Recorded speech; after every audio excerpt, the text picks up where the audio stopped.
Hey, good morning. It's Coffee with Big Cat. Don't tell me it's not Coffee with Big Cat, because it's Coffee with Big Cat. And I had to know, because I'm Big Cat. Hey, important piece of advice for you today, which is never take advice from a fat vegan. Let me reiterate. Never take advice from a fat vegan. Now, a couple important things to get out of the way. I am a former fat vegan turned slightly less fat omnivore, but I still, all of my ideas that I'm presenting to you today stem from my thinking when I was a fat vegan. So I want you to never take advice from a fat vegan, including the advice that you should never take advice from a fat vegan. Which is one of those things I like. I think of them as verbal Ouroboros, statements that eat their own tail and then disappear. When I finally finish my book, it's going to have an entire chapter of verbal Ouroboros. It'll be called Ouroboros. I feel like I'm getting off track a little bit.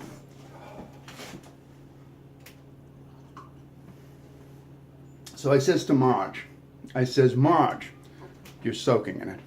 I initially was going to say never take diet or exercise advice from a fat vegan, but I'm going to expand it to say never take advice from a fat vegan.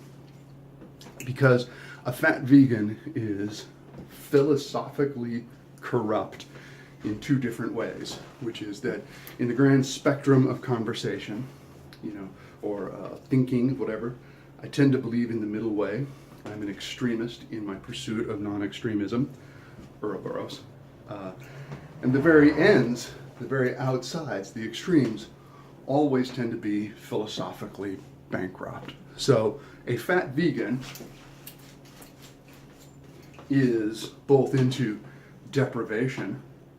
Oh, I don't eat this, and I don't eat that, and I don't eat this other thing.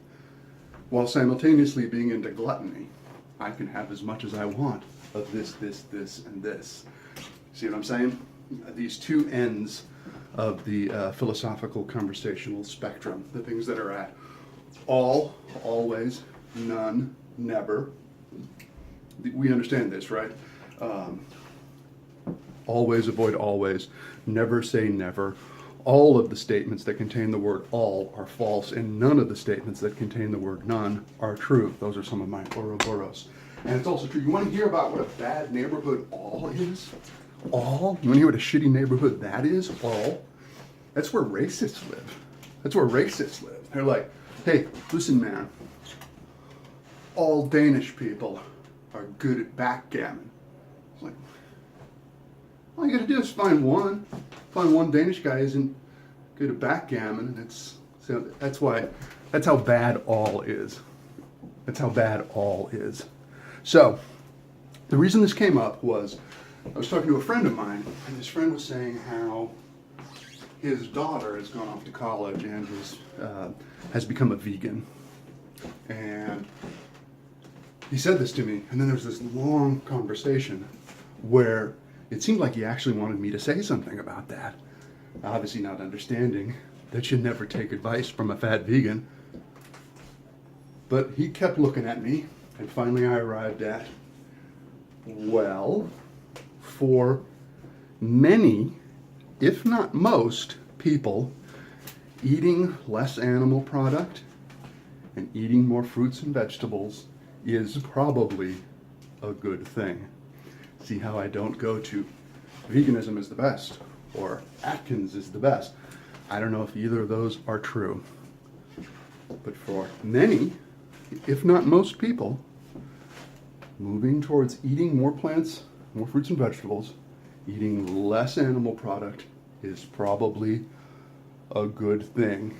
In fact, I feel so confident in that relatively weak statement that I'm saying that the only two ways you can really fuck up moving towards vegetarianism, there's two ways you can do it. One is to become fat, and the other one is to become crazy. And I've done both. You know, I was a vegan, and yeah, felt really good about that. But I remember working on the night shift, graveyard shift, coming home at 9 in the morning and having my dinner, which would be a gallon of Gatorade and a giant bag of corn chips. Yeah,